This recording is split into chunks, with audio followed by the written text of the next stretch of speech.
Hello, welcome once again to Papa Nick's Music. I am, as always, your host, Papa Nick Lewis. And today, this week, we are continuing our ongoing series of Albums of the Year. Here in episode 2, we are covering the years 1975 to 1984. Like I said last week in the first installment of Albums of the Year, my goal here is not necessarily to tell you what I think the best album of the year is. It's not necessarily to tell you what my favorite album of the year is, although I will say all of these albums of the year are, I think, among the best, and they are among my favorites. So, I'm saying they're all really good albums. My goal here instead is to provide a sense of what the contours are of the map in my head of what musical taste is, right? These are things that help define what I think good music is. And like last week, for every year, I'm going to give you some honorable mentions, some albums that I have to, in my spreadsheet, that column is called Gotta Mention. I can't let the year go by without referring to these albums. Then I'm going to give you my 3 runners-up and then my final pick for Album of the Year. Cool? Cool. As always, though, anytime we're talking about relative quality here at Papa Nick's Music, we have to talk about the subjectivity notice. We firmly believe here at Papa Nick's Music that there's no such thing as objectively good or objectively bad art. The aesthetic experience, we believe, is innately, inherently subjective. There are objective elements to art, yes, but there is nothing about that objective element that says that this qualifies as a good piece of art, right? When we're talking about music, for example, I can identify the tempo in beats per minute. That does not equate to good, right? If we're talking about good or bad, then we're talking about a subjective reaction. The aesthetic experience is inherently subjective. There's no such thing as objectively good art. There's only art that we like.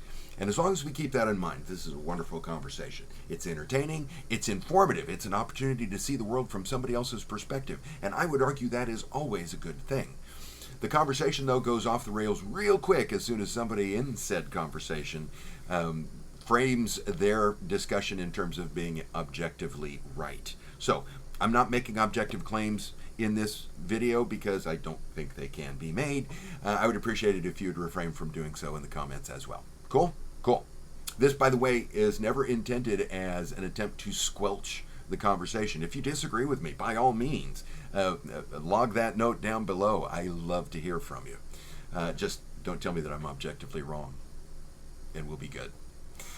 Cool. Okay, so for each year, as I said earlier, I'm going to give you some honorable mentions, my runners-up, and my album of the year. And we are going from this, in this episode, we're going from 1975 to 1984. This is a rich period for me. This is the time span which I'm in which I am in junior high and high school and my first few years of college, right? These are the formative years when it comes to me establishing what I think of as good music. So there's going to be a lot of honorable mentions in these years.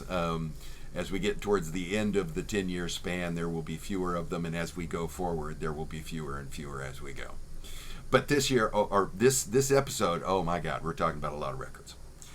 Starting in 1975, I've got 1, 2, 3, 4, 5, 6, 7 honorable mentions. BTO released Head On in 1975, one of my favorite BTO albums.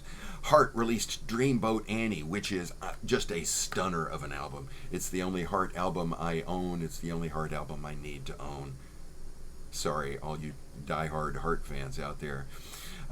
Steely Dan released Katie Lied. Kiss released Dressed to Kill.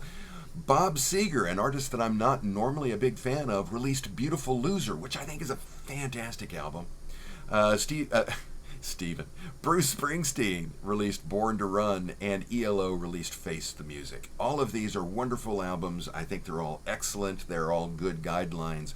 They just weren't quite good as far as expressing what my taste is. They weren't quite good enough to make it up to the runners-up. For the runners-up, my third runner-up is Alice Cooper's Welcome to My Nightmare, his solo debut, which this album I just adore. I love every note on the thing. My second runner-up is Wings, Venus and Mars. If you've watched my Paul McCartney ranking video, you know I think highly of Venus and Mars.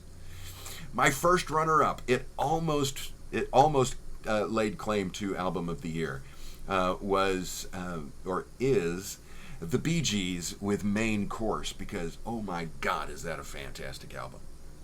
But if we're talking about trying to identify what the contours of my tastes are, then the Album of the Year for 1975 is Loudon Wainwright III's Unrequited. There's not that much glare on it. An awful lot of ring wear on the on the album cover, though. Unrequited is a wonderful album. I'm a big fan of Loudon Wainwright III. This was the first of his albums that I bought. I was strolling through the used record store when I was in college and saw it and realized it had the song Unrequited to the Nth Degree, which is one of two songs of his that I was familiar with at that point. And I thought, okay, I'll take a chance on this. Brought it home. Side 1 is it's all studio recordings. Side 2 is live. And one of the things I like about this album is we've got that side 2 that is live.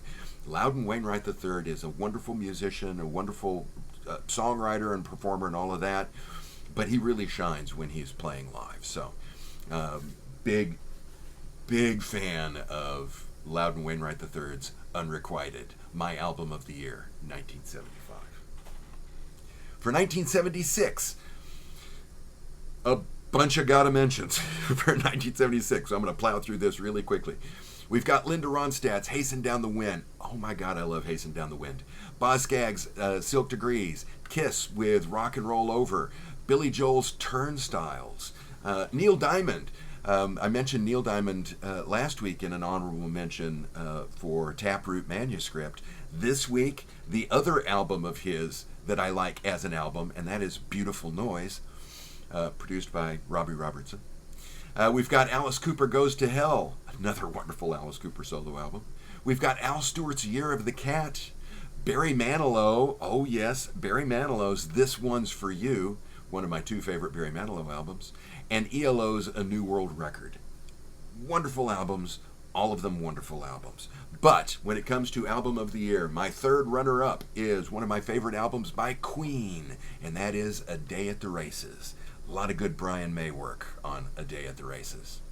My runner-up number 2, largely, I really like the album, but largely because of the impact it had on me when I was younger, is Kiss with Destroyer, one of 2 albums they released that year. My first runner-up, one of my favorite Steely Dan albums, The Royal Scam. Wonderful albums, these. But my album of the year is one of the there are several points in here where I have to pick an album that is not just an album that I really like, but that I think represents like a milestone in the journey of of pop rock music of the from the 50s up through today. And one of those milestones is Boston's self-titled debut album. This thing was huge when it came out. It made an unbelievable splash. It sounded different compared to everything else that had been released before it, and it still sounds different. It is a timeless recording that I think can't say enough good things about the technical achievements contained in this album. And when you stop and realize that the bulk of this album is Tom Scholz in his basement just re-recording the demos that he did the first time around, it's just love Boston by Boston. 1977. Okay, in 1977, I've got, like I have for the past couple of years, a shitload of honorable mentions. If you're talking about good music in 1977, you have to talk about Fleetwood Mac's Rumors. Now, I'm not as big a fan of Rumors as virtually everybody else in the world. I think it's an excellent album, don't get me wrong. I like their first Fleetwood Mac album, the first of the Lindsey Buckingham, Stevie Nicks years. I like Fleetwood Mac better than Rumors. But, yeah, Rumors. I mean, it's one of those milestones, right? The Kinks released Sleepwalker, which I adore Sleepwalker. Supertramp, Even in the Quietest Moments. Kenny Loggins released Celebrate Me Home. Oh, that's a great album. James Taylor released JT, the only James Taylor album that I own, the only one I need. Alan Parsons Project released I, Robot. Elvis Costello, My Aim is True. Randy Newman released Little Criminals. Neil Innes released Taking Off. And missing the runners-up by just a hair, Meatloaf released Bad Outta Hell. All of these wonderful albums. But when it comes to trying to give the contours of my taste, runner-up number 3, my third runner-up for 1977 is Freeways by Bachman Turner Overdrive. I make no secret of the fact that I'm a huge BTO fan, and I really like Freeways. I think it gets dumped on by not just the critics who always dump on BTO anyway, not just the the rock intelligentsia that dump on BTO anyway, but also by BTO fans. I mean, everybody dumps on Freeways, and I think it's a shame because I think it's a wonderful album. My second runner-up is one of those milestones. If you're talking about influential albums of the 70s, you have to talk about Billy Joel's The Stranger. We had Turnstiles the previous year as an honorable mention. Well, The Stranger makes it as a runner-up.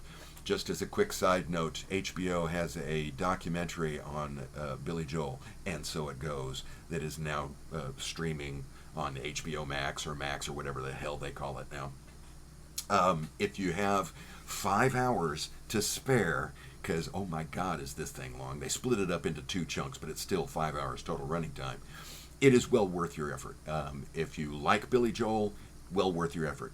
If you like talking about songwriting and what goes into songwriting, worth your effort. If you like just music of the 70s, worth your effort. It's a wonderful documentary.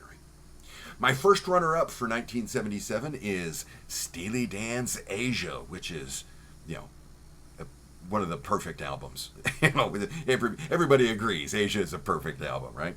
But my album of the year, if you've watched my videos, if you've watched anything where I talk about ELO, you know that Out of the Blue is one of my favorite albums. I spent a summer of my life listening to this thing pretty much nonstop, and when I was young, it was still new, and I didn't get sick of it. I still am not sick of it. I think it is a perfect album. It's a superlative effort. There's nothing on here I skip. I listen to it all in one sitting. I mean, there's every criteria I've ever had for perfect album applies to Out of the Blue, and it's a double album, which makes it that much more fantastic. So, album of the year 1977, ELO, Out of the Blue. 1978. Now, in 1978, we've got some honorable mentions. We've got, I love Warren Zevon, and Excitable Boy is a wonderful album. We've got Jerry Rafferty's City to City. We've got the debut of Van Halen. We've got my other favorite Barry Manilow album, Even Now. We have Kiss's Double Platinum. I normally, when I'm talking about albums, if I'm doing rankings and stuff like that, I avoid soundtracks and live albums, and I avoid collections. But Double Platinum, that was a huge collection. We've got David Gilmour's debut self-titled solo album. We've got The Cars' debut self-titled solo album. We've got The Police with Outlandos d'Amour, their debut album, their solo album. And we have the Blues Brothers, Briefcase Full of Blues. God, I love that album. But none of these are quite good enough to be the indicators of the contours of my taste. My third runner-up for 1978 is The Ruddles by The Ruddles, because, oh my God, do I love Neil Innes. And this music is brilliant. It's a wonderful parody of the Beatles without, for the most part, targeting actual individual songs. The songs themselves stand up well just on their own merits. I mean, can't say enough good things about the Ruddles. My second runner-up for 1978 is Alice Cooper's From the Inside, which I think is a stellar album. My first runner-up, an album that most people are going to look at me and point at me and laugh like Nelson Muntz from The Simpsons, but I am an unabashed 100% full on supporter of the album, Gene Simmons' solo album from Kiss. This was the year where they released their solo albums, and while I like all four of them for different reasons and to different degrees, Gene Simmons' solo album is head and shoulders my favorite of the four, and it is, I think, a magnificent album. So, first runner-up is Gene Simmons. But, album of the year, we're back to Billy Joel. 52nd Street is, spoiler alert, probably my favorite. Spoiler alert if you want to watch my Billy Joel album ranking video. Probably my favorite album. I adore this album. I like everything about it. I like the sound of it. I like the songwriting.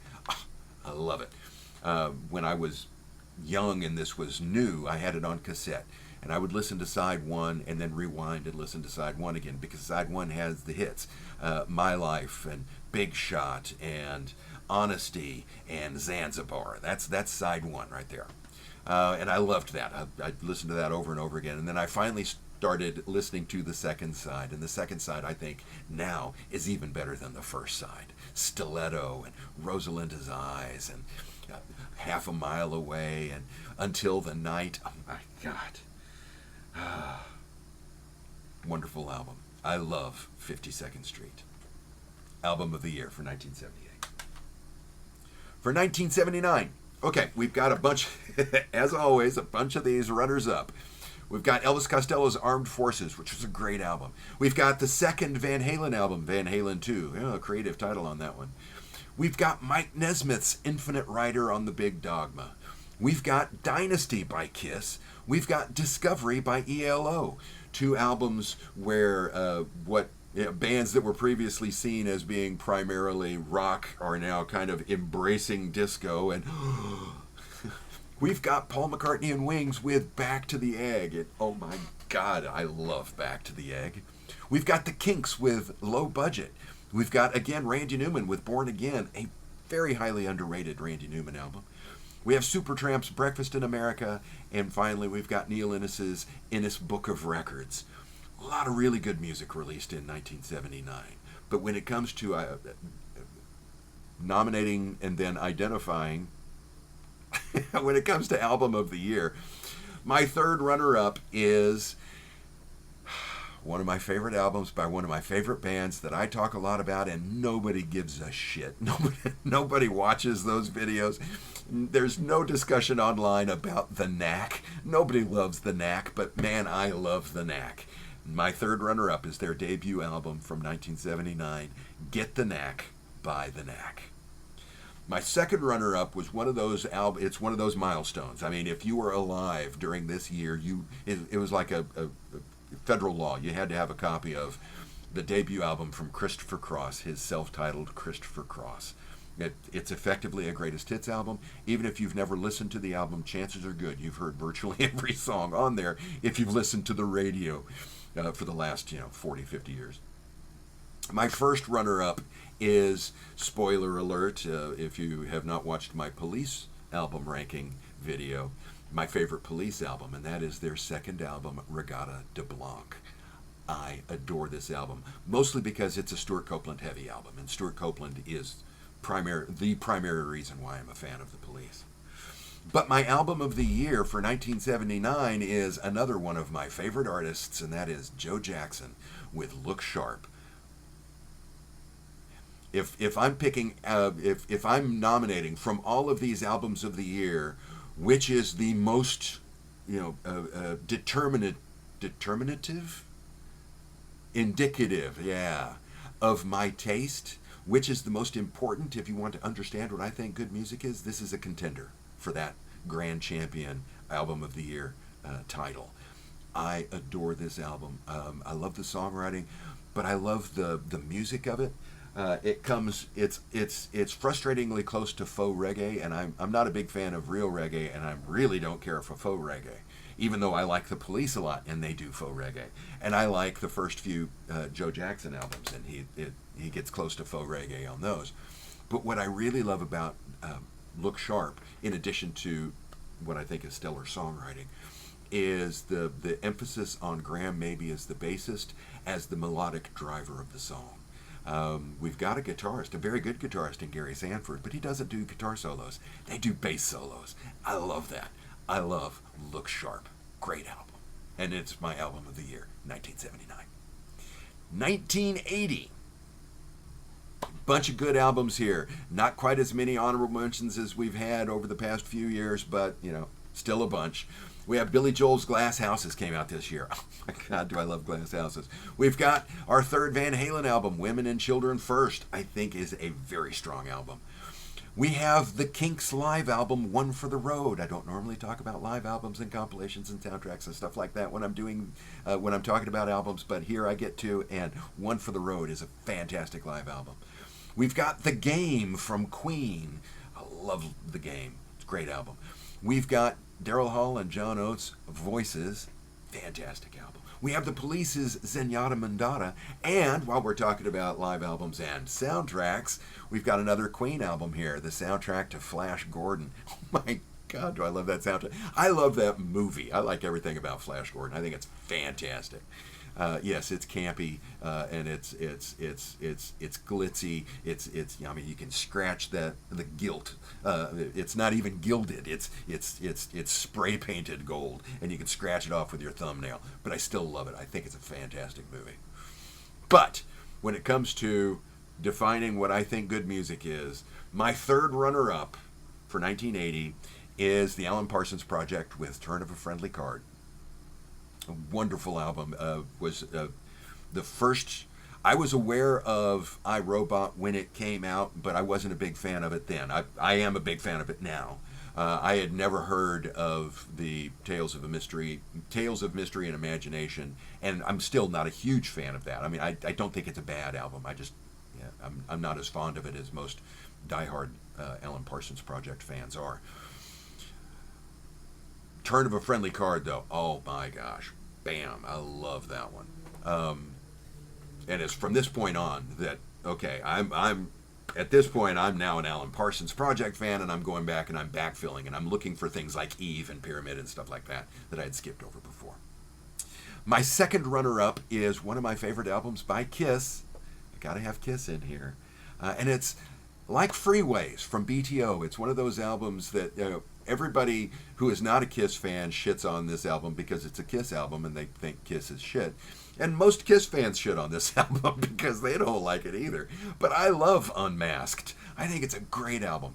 I like Kiss because of their power pop elements. And this is where they really embraced that. So, second runner-up, Unmasked by Kiss. My first runner-up that almost made it, and probably would have had I not just picked Look Sharp, is the Joe Jackson Band with Beat Crazy. Oh my God, do I love Beat Crazy. But my album of the year for 1980, the other album that I have on vinyl, is Alice Cooper's Flush the Fashion. Talk about love and power pop. Oh my God, is this a good album. I also love the lovely picture of Alice on the back. I like the songwriting. I like the arrangements. This is a very tight album. There's not a whole lot of meandering. There's not a whole lot of wandering around looking for solos and stuff like that. These are very tightly structured and economically arranged songs, and I very much appreciate that. And it's got some fantastic songs on it. I wore out a couple of cassette versions before I finally found a used record version of it. I think I bought that used. Yeah, it doesn't have a notch, so I didn't get it out of a cutout bin. Album of the year, 1980, Flush the Fashion. 1981. In 1981, we've got some wonderful albums. We've got the Kinks with Give the People What They Want. Oh my God, one of my favorite Kinks albums. We've got Carl Wilson's self-titled debut solo album. We've got Joe Jackson's Jump and Jive, which is great. We've got Beauty and the Beat by the Go-Go's. I love that one. We've got Billy Joel's Songs in the Attic, which is one of my favorite live albums. We've got Private Eyes by Hall & Oates. Ghost in the Machine by the Police. Disappointed me when it came out, but I still like it. And I like it more now than I did when it came out. We have, while we're talking about Kiss as a convenient target for people to shit on, we've got their Music from the Elder. Again, an album that I like, even though virtually everybody else on the continent hates it. But when it comes to my deciding what my album of the year is, okay, I've got my third and my second runner-up. This is essentially a tie. Both of these albums are on here for the same reason, and it doesn't matter what order I put them in, so I'm going to go ahead and talk about them together. They are Working Class Dog by Rick Springfield and the self-titled debut from Frankie and the Knockouts, Frankie and the Knockouts.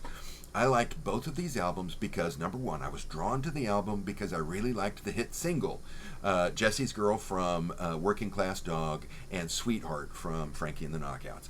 Really liked that song, so I bought the album. Once I bought the album, listened to the whole album, realized I really liked the album, and more importantly, these were albums that, Working Class Dog was a pretty popular album. I don't know that Frankie and the Knockouts ever was. But they were albums that most of my friends, most of my peers were unfamiliar with.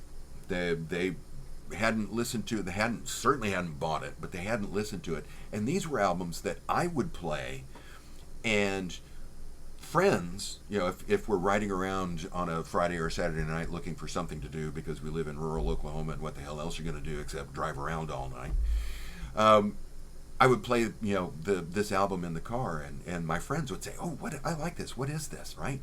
These were albums that I liked, that I could tell most other people weren't at all familiar with, and when I played the albums for them, they liked them as well. Okay, so they're identifiers of my taste that translated well at the time. So, Working Class Dog and Frankie and the Knockouts have to be runners-up because the point of this is talking about what the contours of my taste are. My first runner-up, it's the same kind of thing, but this album was a little bit more popular, and that is the Greg Kihn Band's breakout album, Rock and Roll. This is the one that had They Don't Write 'Em Like That Anymore, The Girl Most Likely, two pretty good hits. So They Don't Write 'Em Like That Anymore, the breakup song. That was the huge hit. Girl Most Likely was moderately successful. But my album of the year for 1981 is, I like them even though nobody else likes them, nobody else wants to talk about the Knack, but oh my God, Round Trip by the Knack.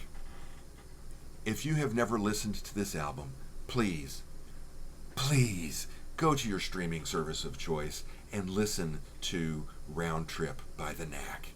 This is damn fine music. Oh my God, do I love this album. As much as I love the Knack, they had a couple of stinkers in their catalog. This is not one of them. Oh my God, this is one of my all-time favorite albums. Round Trip by the Knack is my album of the year, 1981. 1982. Okay. Again, slightly fewer honorable mentions than we've had. We've got the debut album from Asia, their self-titled debut. We've got John Cougar's American Fool. Diver Down by Van Halen. I'm a huge Diver Down fan, even though most Van Halen fans don't like it. We've got Hot Space by Queen, an album that I just completely ignored at the time because, oh God. But I love it now. When I did my Queen album ranking, I had to... I was very familiar with the albums of Queen from their first album up through The Game, right about them, and then I stopped being a fan. I stopped listening to Queen's music, and so when I decided to rank Queen's albums, I had to go through those later albums and actually carefully listen to them. And Hot Space was the surprise out of all of that. I'm not saying it's a good album. I'm not saying it's a great album. Ooh, everybody's gonna love it. No. But my goodness, is it a breath of fresh air in that catalog. It's a fun album. And yeah, I think it's a good album. I'd give it a good solid A-. But it's a fun album. It's a breath of fresh air. I like Hot Space. Fleetwood Mac released Mirage, which was a good album. Don Henley, I Can't Stand Still, is a brilliant album. I'm not a huge fan of the Eagles. I like some of their stuff. I don't dislike the Eagles. When I say I'm not a fan of them, I don't intend that to be interpret it as I think they're crap or anything like that. There's a lot of good music in the Eagles catalog. I'm just not, I'm not actively, buying their albums and listening to their albums, stuff like this. They've Greatest Hits is good enough for me when it comes to the Eagles. But I Can't Stand Still is, oh my God, fantastic album. We've got Michael McDonald's debut solo album, If That's What It Takes. We've got Neil Innes's Off the Records. We got a lot of good music released in 1982. But when it comes to giving you the contours of my taste, and are you getting tired of hearing that yet? I'm getting tired of saying it, so I bet you got tired of hearing it about a half hour ago. My third runner-up for 1982's Album of the Year is, again, Alan Parsons Project, this time with Eye in the Sky. Oh man, I love this album.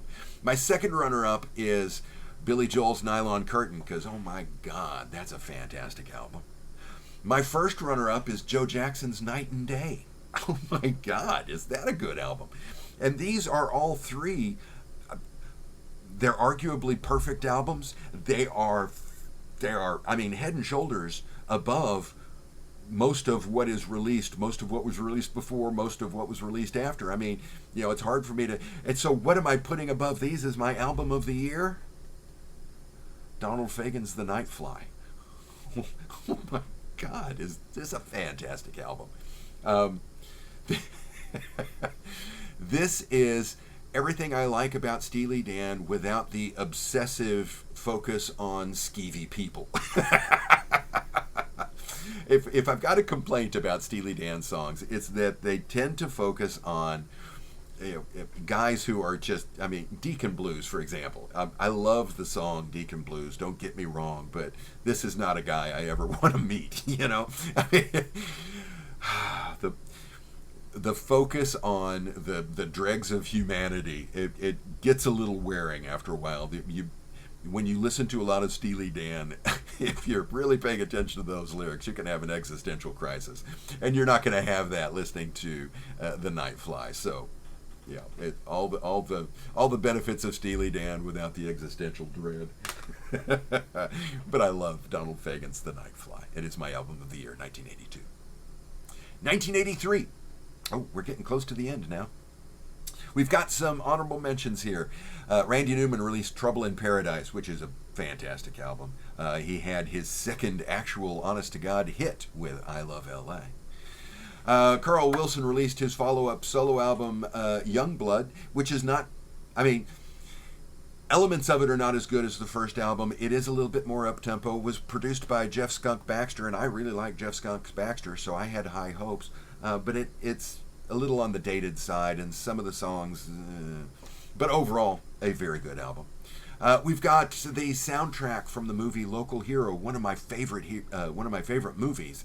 The soundtrack written and recorded by Mark Knopfler. There's some wonderful music in this movie, and it's a fantastic soundtrack album. We've got what is likely... No, I won't say it that way. I'll say it's a contender for my favorite Elvis Costello album, Punch the Clock. When I was starting graduate school, I had an apartment close to the university campus, and the guy who lived on the other side of my living room wall, this guy, right? We had this thin wall between us, and it was, wafer thin. We could hear each other breathing practically. He was a big fan of Punch the Clock, and he played Punch the Clock a lot. He really liked the first song on side one of Punch the Clock, and so I heard that introduction more times than I could count over the course of that year that I had that apartment. And so it took me a while to embrace Punch the Clock, but it's a fantastic album. This is the year that Billy Joel released An Innocent Man, which I poo-pooed at the time, but have come to see as a really very good album. Alice Cooper released Dada, which, even though Alice Cooper doesn't even remember recording this thing because he was so deeply in the pit of his alcoholic excess, still I think it's a wonderful album. We've got John Cougar again. I think he's John Cougar Mellencamp at this point with And surprise to many people who are regular watchers, I think, we've got Linda Ronstadt again with What's New, the first of her albums where she's interpreting the American Songbook with the help of arranger and composer Nelson Riddle. I love those albums. That all came out in 1983, but when we're talking about trying to identify what my taste is, I avoided the word contour this time. My third runner-up for Album of the Year is State of Confusion by the Kinks. I love the sound of this. This album sounds like 1983 in a good way to me. Second runner-up is Huey Lewis and the News with Sports, because my God, that thing was huge. My first runner-up, talk about huge, was The Police with Synchronicity. Oh my God, was that thing huge. But my album of the year, Greg Kihn Band with Conspiracy. I loved this album when it came out. This, like State of Confusion, this sounds like 1983 to me. And I love it. I love that sound. This is a time capsule to me. It's a strong album. Really love Conspiracy by the Greg Kihn Band. And to wrap up this week, we go to 1984.